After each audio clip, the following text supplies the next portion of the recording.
नमस्कार, स्वागत है आपका पहाड़ प्रभात में। आपके साथ मैं हूं अंजलि भंडारी और आज क्या कुछ रहेगा खास इस बुलेटिन में उस पर सबसे पहले नजर डालते हैं। तो आज दिल्ली दौरे पर सीएम जयराम ठाकुर रहेंगे, कई अहम कार्यक्रमों में शिरकत करेंगे। एमसीडी चुनावों में 3 जगह करेंगे चुनाव प्रचार, सीएम की देंगे पूरी update. Apple federation of India का हुआ सम्मेलन में कौन से लिए गए निर्णय, इसकी खबर पर होगी बात। किन्नौर और लाहौल स्पीति के बौद्ध अनुयायियों ने किसे माना अपना चौथा धर्मगुरु, बौद्ध भिक्षुओं किसे बताया धर्मगुरु का पुनर्जन्म, इसकी देंगे पूरी जानकारी। आखिर में देंगे हिमाचल के 12 जिलों की 12 खबरें।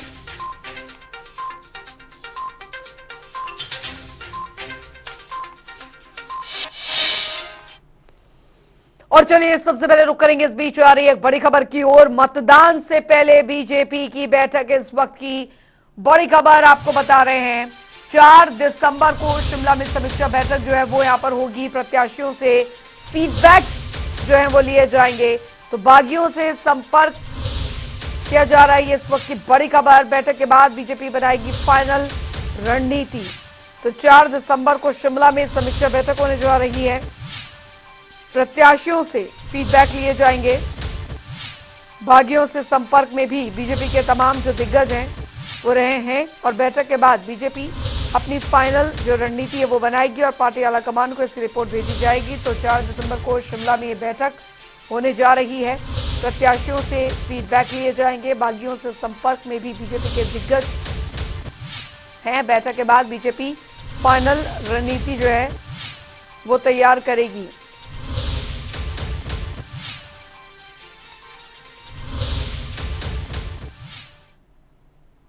अगली बड़ी खबर की ओर करेंगे। बड़ी जानकारी इस बीच आ रही है, वो आपको यहां पर बताने जा रहे हैं। बड़ी खबर, बड़ी जानकारी। दिल्ली दौरे पर आज सीएम जयराम ठाकुर रहने वाले हैं। जी हां, जयराम ठाकुर एमसीडी चुनाव में प्रचार करेंगे।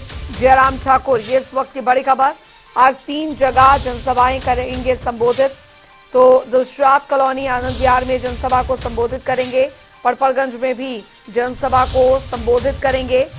दिल्ली दौरे पर आज हिमाचल प्रदेश के मुख्यमंत्री जयराम ठाकुर, तो एमसीडी चुनाव में प्रचार करेंगे। जयराम आज 3 जगह जनसभा करेंगे।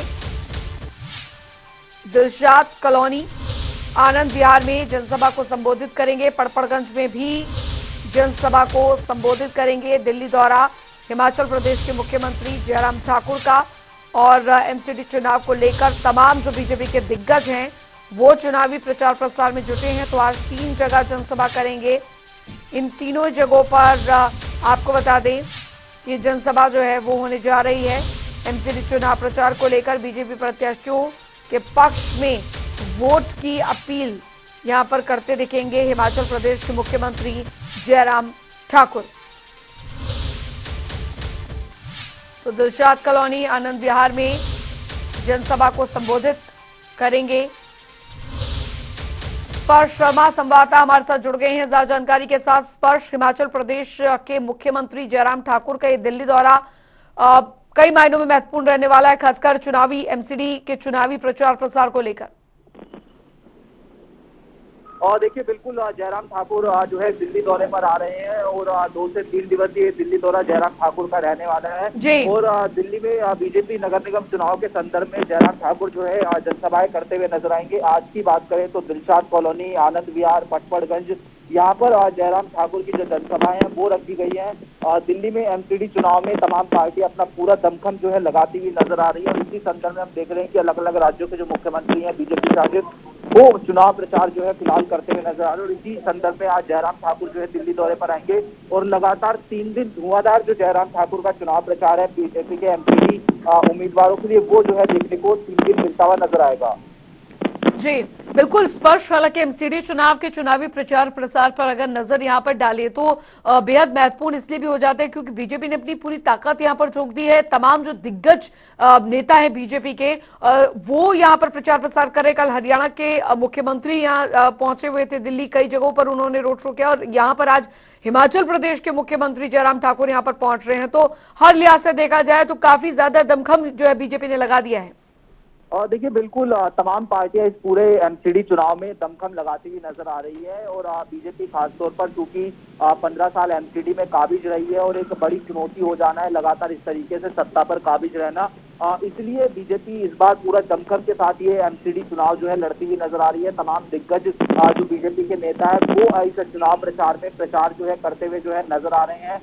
तमाम बीजेपी के बड़े नेताओं की बात की जाए, बीजेपी शासित राज्यों के मुख्यमंत्रियों की बात की जाए, ऐसे में जो दिल्ली सरकार है उसको किस तरीके से घेरा जा सकता है, आम आदमी पार्टी को किस तरीके से घेरा जा सकता है, इन तमाम मसलों को लेकर तमाम जो नेता है वो कहीं ना कहीं जो है सरकार को घेरते हुए नजर आते हैं। तो फिलहाल जयराम ठाकुर जो है 3 दिवसीय दिल्ली दौरे पर आज आते हुए नजर आएंगे और आज से जो 3 जगह उनका जो जनसभा है वो होती हुई नजर आएगी। कल की अगर हम बात करते हैं तो कल नई दिल्ली इलाके में एक जो रोड शो है वो आज जो है जयराम ठाकुर जो है निकालते हुए नजर आएंगे। बहुत बहुत शुक्रिया स्पर्श शर्मा, इस तमाम जानकारी के लिए। आपसे आगे भी अपडेट लेते रहेंगे। दिल्ली दौरा, हिमाचल प्रदेश के मुख्यमंत्री जयराम ठाकुर का बेहद महत्वपूर्ण यहाँ पर एमसीडी चुनाव प्रचार प्रसार बीजेपी उम्मीदवार के लिए यहाँ पर करते नजर आएंगे। तो दिलशाद कॉलोनी आनंद विहार में जनसभा को संबोधित भी करेंगे हिमाचल प्रदेश के मुख्यमंत्री जयराम ठाकुर। तो दिल्ली दौरा बेहद महत्वपूर्ण यहाँ पर रहने वाला है। जयराम ठाकुर के एमसीडी चुनाव में प्रचार करेंगे जयराम ठाकुर और आज 3 जगह पर जनसभाएं करेंगे संबोधित। दिलशाद कॉलोनी आनंद विहार में भी जनसभा होनी है, पड़पड़गंज में भी जनसभा को संबोधित करेंगे। बढ़ेंगे आगे, उधर जम्मू कश्मीर और हिमाचल का सेब उद्योग संकट के दौर से गुजर रहा है। इसे बचाने के लिए बागवान सड़कों पर उतरेंगे। शिमला में हुई बैठक में एप्पल फेडरेशन ऑफ इंडिया ने अगले साल 6 मार्च को दिल्ली के जंतर मंतर में धरना देने का निर्णय लिया है और एप्पल फेडरेशन ऑफ इंडिया के संयोजक सोहन ठाकुर ने बताया कि जंतर मंतर में धरना देने के इससे पहले 10 जनवरी को हिमाचल के सभी ब्लॉक लेवल पर सेब जो बागवान है वो प्रदर्शन करेंगे और इस दौरान सेब की बागवानी पर आए संकट को केंद्र और राज्य सरकार के समक्ष उठाया जाएगा। वो खर्चा भी पूरा नहीं होता है जो इस पर एक किसान खर्च करता है। तो इस वजह से कश्मीर से लेकर हिमाचल तक जो भी और उत्तराखंड जो फ्रूट ग्रोवर्स हैं, एप्पल ग्रोवर्स हैं, एक साथ आवाज ना उठाए। आवाज उठाने का मतलब है कि भाई हम ये जीने का सवाल है हमारा, हमारे परिवार का, हमें मुआवजा चाहिए।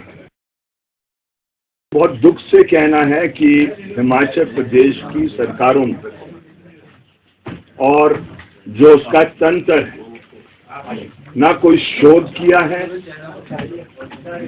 ना जो चुनौतियां सेब की खेती में आ रही है उसका आंकलन किया है, और जब ये किया नहीं है तो उन्होंने सारी खेती साधारण बागवानों पर छोड़ दी है कि किस तरीके से उसका विकास होगा। उधर हिमाचल में किसानों और बागवानों को बेहतर सुविधाएं उपलब्ध करवाने के लिए लगातार मंडियों का विकास और नई मंडियों का निर्माण करवाया जा रहा है। इसी कड़ी में सोलन में भी सेब मंडी का निर्माण जोर शोरों पर है, जहां पर अभी तक मिट्टी के ढेर पर अस्थायी टिन के शेड्स में सेब के अरबों का व्यापार जो है हो रहा था। वहीं आपको बता दें कि दूसरी तरफ अब अगले साल से परमानेंट शेड में सेब मंडी का व्यापार सोलन सब्जी मंडी में होने जा रहा है। सब्जी मंडी सोलन के सचिव डॉक्टर रविंद्र शर्मा ने बताया कि सोलन सेब मंडी में अब अगले साल 15 जुलाई तक किसान बागवानों और आड़तियों को नई सेब मंडी की सौगात मिलने वाली है, जहां एक तरफ इन सब मंडी में बढ़िया स्ट्रक्चर के साथ दुकानों का निर्माण किया जा रहा है। एप्पल मंडी की जहां तक बात है तो ये लगभग अगले 15 जुलाई से पहले ये बन के तैयार होने की पूरी संभावना है। काम मार्केटिंग बोर्ड के सौजन्य से हो रहा है। हिमाचल प्रदेश सरकार के माध्यम से मार्केटिंग बोर्ड के द्वारा ये काम करवाया जा रहा है। तो सेब मंडी का मैं समझूंगा कि हमारे बागवानों को मिलेगा और बागवानों के साथ जितने भी स्टेक होल्डर्स इससे जुड़े रहते हैं, जैसे मुख्य रूप से बागवान हैं, दूसरे आड़ती हैं, तीसरे आम जनता है, तो ये और कुछ लोग हैं जो बिजनेस करने के पर्पज से यहाँ आते हैं, व्यापारी लोग हैं, इन सभी को इसका लाभ होने वाला है। उधर आपको बता दें कि हिमाचल के किन्नौर और साथ ही लाहौल स्पीति के बौद्ध अनुयायियों ने 4.5 साल के बच्चे को अपना धर्मगुरु मान लिया है। बता दें आपको कि लाहौल स्पीति में ताबू क्षेत्र के रंगरीक गांव के छोटे लड़के को धर्मगुरु का पुनर्जन्म बताया जा रहा है। बौद्ध भिक्षुओं का मानना है कि बौद्ध धर्म के निगमा स्कूल के तकलुंग चेतुल रिपोचे का चौथा जन्म इस बच्चे के रूप में हुआ है और कोरोना काल की वजह से पिछले 2 सालों से वो धर्मगुरु के चौथे पुनर्जन्म को नहीं मना पाए। 2015 में तीसरे धर्मगुरु का देहांत हो गया था, लेकिन 2018 में धर्मगुरु तकलुंग चेतुल रिपोचे ने हम सभी के लिए चौथी बार 2018 में लाहौल स्पीति में जन्म लिया। ये बहुत महत्वपूर्ण है क्योंकि बीते 7 सालों से बेहद इंतज़ार था उनका रीइंकारनेशन, जो फाइनली यहाँ पे हमारे बीच उपस्थित है। तो आज जब जी नमकीन यिंगबो रिम्पोचे के द्वारा उनको प्रॉपरली मॉन्क ड्रेस और प्रॉपरली अब दोरजी ट्रक का मेन लीडर लामा बन गया है। बुद्धिस्ट के लिए तो बहुत ही ज़्यादा इम्पोर्टेंट है। उधर आपको बता दें कि सिरमौर जिला प्रशासन बर्फबारी से निपटने के लिए पूरी तरह से तैयार है। मुख्य सचिव ने वर्चुअली बैठक के दौरान तैयारियों को लेकर आवश्यक दिशा निर्देश जारी किए।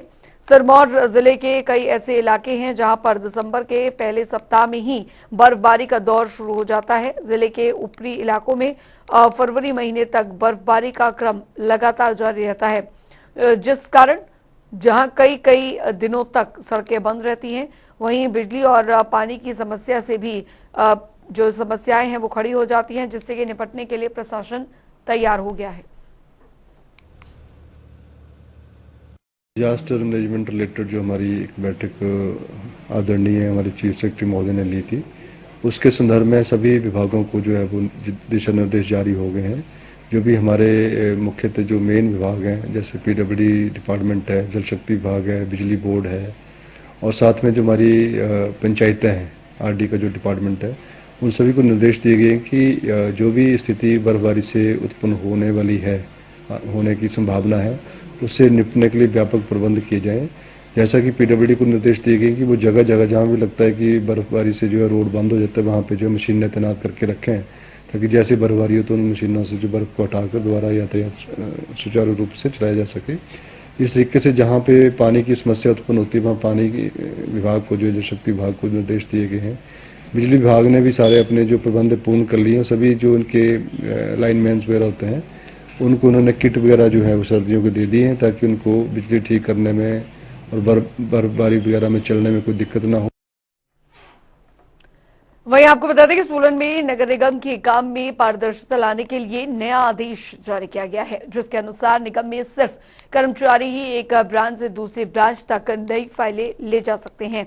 सोलन की मेयर ने बताया कि इससे निगम के काम में पारदर्शिता आएगी, साथ ही फाइलों में लगे कागज गुम होने के मामलों में भी कमी आएगी। सोलन की मेयर ने ज्वाइंट कमिश्नर को लिखित में आदेश दे दिया है।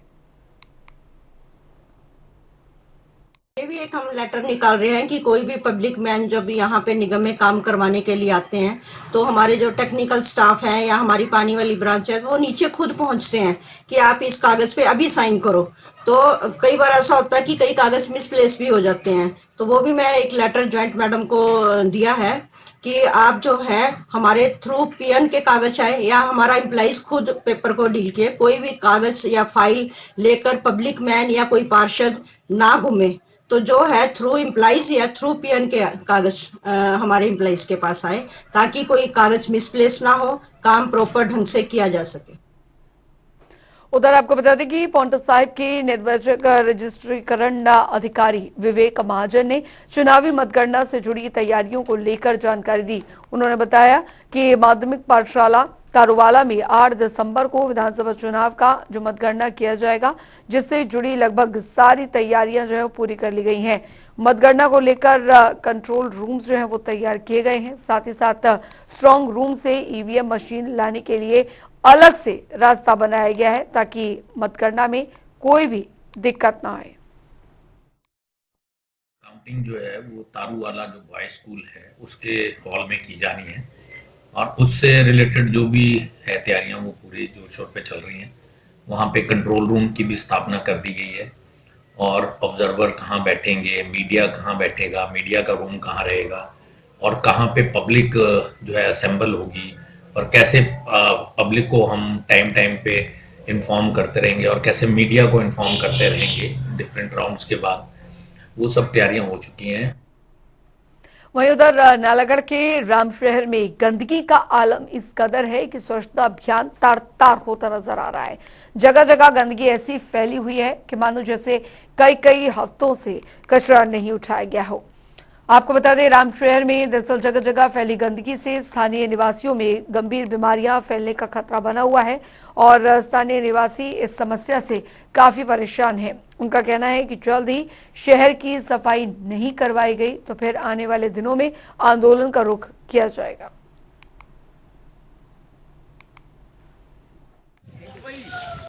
प्रशासन को चाहिए कि जहाँ पर गंदगी पड़ी हुई है और जो गंदगी फैलाते हैं उनके साथ सख्ती से निपटा जाए, चाहे वो दुकानदार हो, चाहे कोई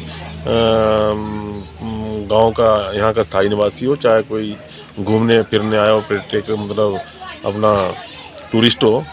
तो इसके ऊपर जो प्रशासन बिल्कुल अनदेखी कर रहा है, क्योंकि देखो पुलिस स्टेशन रामशहर का रोड है, इसके अंदर देखो कितनी प्लास्टिक के पॉलीथीन बैग पड़े हुए हैं। फिर वही हाल हो गया इसका, तो इसलिए यहाँ बहुत खतरनाक, बीमार हो सकता है आदमी, ऐसी बीमारी भयानक फैल सकती है बरसात को। इससे इतनी खुशबू यहाँ खड़े खड़े आदमी की ऐसी मुस्काती है कि चंगा भला आदमी बीमार हो जाता है। तो इसके बारे में ना कोई पंचायत सोच रही, ना कोई भी सोच नहीं रहा, इसके बारे में देख के वो वहाँ चले जाते। तो इसके लिए बहुत ही ये जरूरी है, नहीं इसके भयानक परिणाम हो सकते हैं बरसात को, ऐसी गंदगी यहाँ पर फैल जाती है। और चलिए अब रुक करेंगे 12 जिले 12 खबरों की ओर।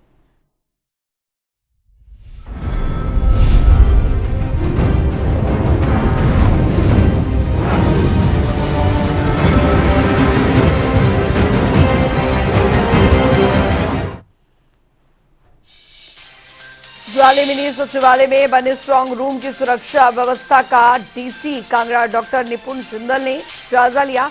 उपायुक्त ने ज्वाली में स्ट्रांग रूम की सुरक्षा में लगे जवानों को पूरी मुस्तैदी से काम करने की हिदायत दी है। उन्होंने सुरक्षा में लगे सैन्य कर्मचारियों से बातचीत की और उनका मनोबल भी बढ़ाया। जो ईवीएम्स हैं वो भी सभी जो स्ट्रांग रूम्स के अंदर अपना उनको सेफली रखा जा रहा है और जो आज फतेहपुर और जो ज्वाली के जो स्ट्रांग रूम्स हैं उनकी इंस्पेक्शन की है और उसमें जो असिस्टेंट रिटर्निंग ऑफिसर हैं वो मेरे साथ यहाँ उपस्थित रहे और जो तमाम जो सिक्योरिटी प्रोटोकॉल्स हैं वो स्टेट पुलिस और CAPF द्वारा फॉलो की जा रही हैं। साथ ही साथ जो 8 तारीख को काउंटिंग होनी है वो इन दोनों असेंबली कॉन्स्टिट्यूंसीज के अंदर उनका भी जायज़ा लिया और जो उनकी प्रगति है वो सेटिस्फैक्ट्री लेवल पे चली गई है।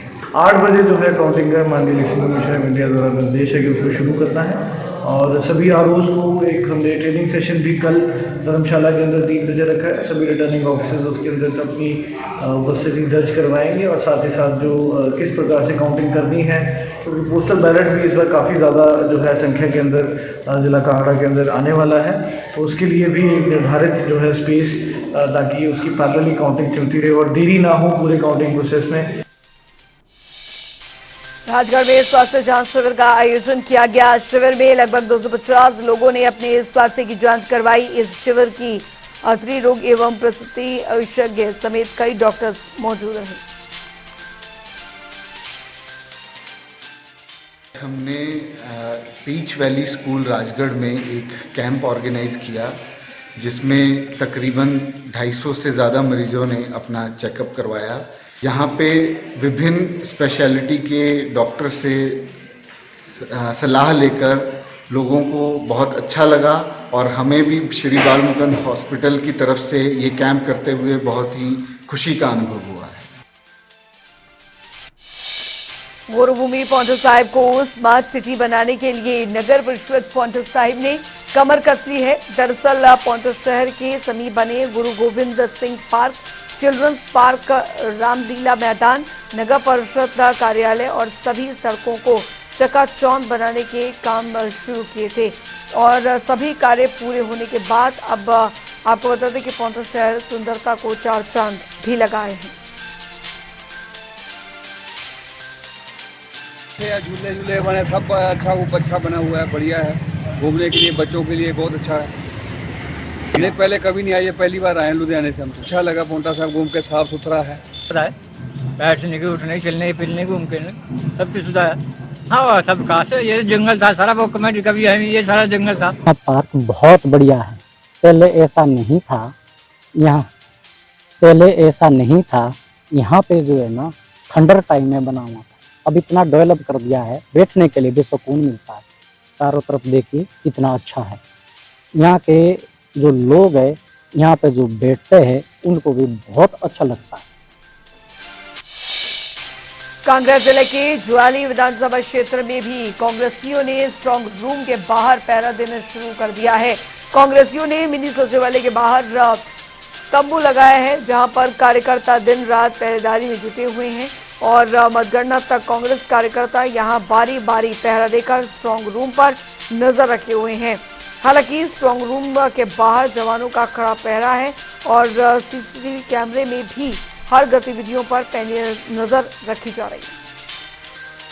हमारे जो कार्यकर्ता है यहाँ पे बैठे, हमें ये नहीं है कि हम हिमाचल की जो हमारे प्रशासन है, जब पुलिस है, जब बीएसएफ वाले जो बैठे हुए हैं, उनके ऊपर हम कोई शक कर रहे हैं। हम शक कर रहे हैं भारतीय जनता पार्टी के जो बड़े बड़े नेता हैं, उनके जो हर दिन आए दिन बोलते हैं हम 25 करोड़ में खरीद लेंगे, हम 100 करोड़ में खरीद लेंगे।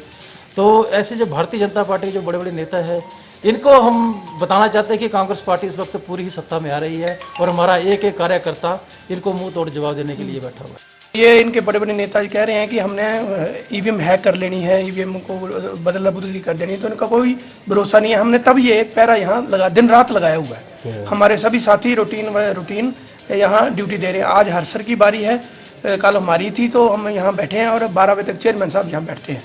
और हमें पूरा बीएसएफ पर पूरा यकीन है, हिमाचल पुलिस पर हमारा पूरा यकीन है, प्रशासन पर हमारा पूरा यकीन है, परंतु भारतीय जनता पार्टी पर हमारा कोई यकीन नहीं। बीए प्रथम वर्ष के परीक्षा परिणामों से नाराज छात्रों का रोष लगातार जारी है।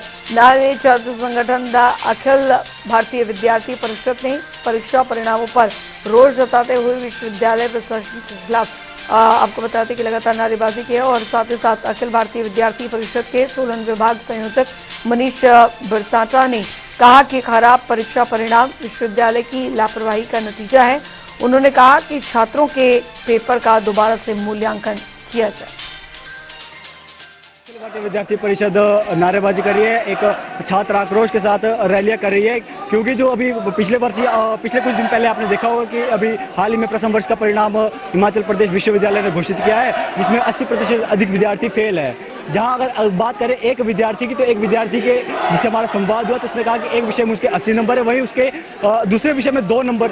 ये मतलब स्थिति हिमाचल प्रदेश विश्वविद्यालय की दयनीय स्थिति को दर्शाता है। सर, हम चाहते हैं कि हमारा जो विद्यार्थी परिषद मांग उठाती है विश्वविद्यालय प्रशासन कि हमारे जो पेपर है उनको चेक किया जाए, दोबारा रीचेक किया जाए, उसमें जो खामियां है उन्हें दूर किया जाए, और साथ ही जो रिवोल्यूशन की फीस है, जो विद्यार्थी परिषद यह मांग करे, जो रिवोल्यूशन की फीस है वो उन विद्यार्थियों से ना ली जाए।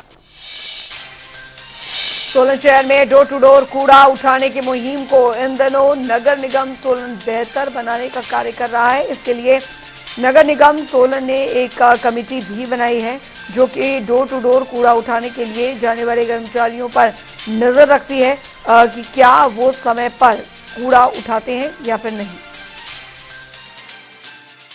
लोग जो है वो नहीं कंप्लाई कर रहे हैं, डोर टू डोर कलेक्शन कर रहे हैं, लोग जा भी रहे हैं, हमारे कर्मचारी जाते हैं तो वो इतना उनको सहयोग नहीं करते हैं। और कहीं ना कहीं ऐसा भी है, बीच बीच में हम अपने कर्मचारी को भी देख रहे हैं कि वहाँ पर भी ऐसा हो रहा है कि कुछ कर्मचारी डोर टू डोर कलेक्शन में जा नहीं रहे हैं। तो इस पूरे प्लान को बनाने में कि हमारे कर्मचारी भी जाए और साथ में डोर टू डोर कलेक्शन भी हो, तो यही हमारा एक मकसद है। क्योंकि अगर डोर टू डोर कलेक्शन होगी तो फिर जो है कूड़ा सड़कों पे नहीं आएगा और इस प्रॉब्लम से हमें निजात मिलेगा। मंडी के गर्ल्स स्कूल में क्लस्टर स्तर की साइंस प्रदर्शनी का शुभारंभ हुआ, जिसमें कि 3 जिलों मंडी, कुल्लू और लाहौल स्पीति के लगभग 103 जो बच्चों ने भाग लिया और मॉडल के साथ साथ भाग ले रहे हैं। आपको बता दें कि इस प्रदर्शनी का शुभारंभ उच्च शिक्षा उपनिदेशक मंडी सुदेश ठाकुर ने रिबन काट कर किया। बच्चे 3 जिलों से लाहौल स्पीति, कुल्लू और मंडी, इन बच्चों ने अपनी जो आइडिया है, इनोवेशन आइडिया, उनके अनुसार इन्होंने बच्चों ने बहुत ही मेहनत की और अच्छे मॉडल आए। कुल्लू, मंडी वालों ने भी बहुत अच्छा प्रदर्शन कर रहे हैं। कुछ मॉडल हमें वर्किंग ऑर्डर में मिले और कुछ चलो ऐसे एज ए मॉडल, परंतु मुझे उम्मीद है कि हम मंडी जिला हमारा स्टेट में जो भी बच्चे सिलेक्ट होंगे वो स्टेट में भी अपना नाम रोशन करेंगे। साइंस एंड टेक्नोलॉजी डिपार्टमेंट जो है वो नेशनल लेवल पर इस मॉडल एग्जीबिशन का आयोजन करता है, जो अभी नोटिफाई होगा और ये राष्ट्रीय स्तर पर भी आयोजन होगा। राष्ट्रीय स्तर से जो आइडियाज़ बहुत बेस्ट होते हैं वो मैक्सिमम इंटरनेशनल स्तर पर भी जाते हैं। तो इसका आयोजन 28-29 तारीख को यहाँ आपके समक्ष किया जा रहा है। इसमें काफ़ी बच्चों में उत्साह है, अच्छे अच्छे मॉडल इन्होंने बनाए हैं, जो भी इनोवेटिव आइडिया इन्होंने दिया था उसके ऊपर इन्होंने बहुत अच्छा कार्य किया है। बीडीसी राजकीय आदर्श वरिष्ठ माध्यमिक पाठशाला नूरपुर में प्रार्थना सभा के उपरांत एक समारोह का आयोजन किया गया। समारोह में विद्यालय की कला उत्सव राज्य स्तरीय प्रतियोगिता में भी जो छात्राएं कुल्लू में गई थी उनका जीत के उपरांत विद्यालय में आगमन पर भव्य स्वागत किया गया।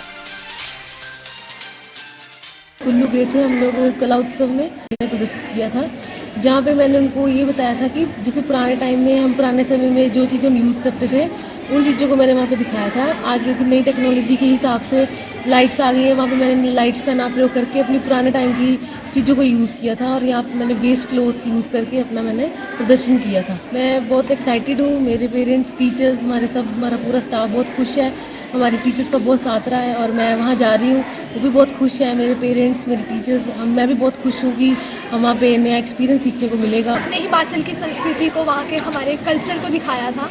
वहाँ पर मैंने एक मूर्ति के द्वारा एक गद्दी बनाया था जिसकी पीठ पर मैंने भेड़ भी बनाई हुई थी और साथ ही साथ मैंने अपने कल्चर को दिखाते हुए एक ट्रेडिशनल ड्रेस पहनी थी जिसको हम लोग नौआचड़ी कहते हैं।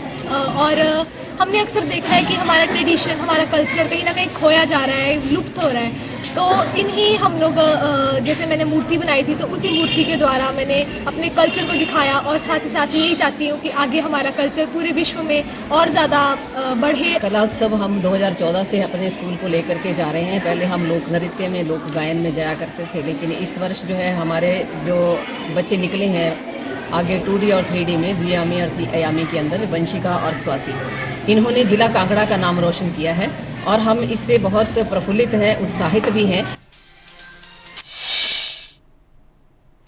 चलिए, पहाड़ प्रभात में बिगले फिलहाल इतना ही। एक ब्रेक का, बने रहिए जनता टीवी के साथ।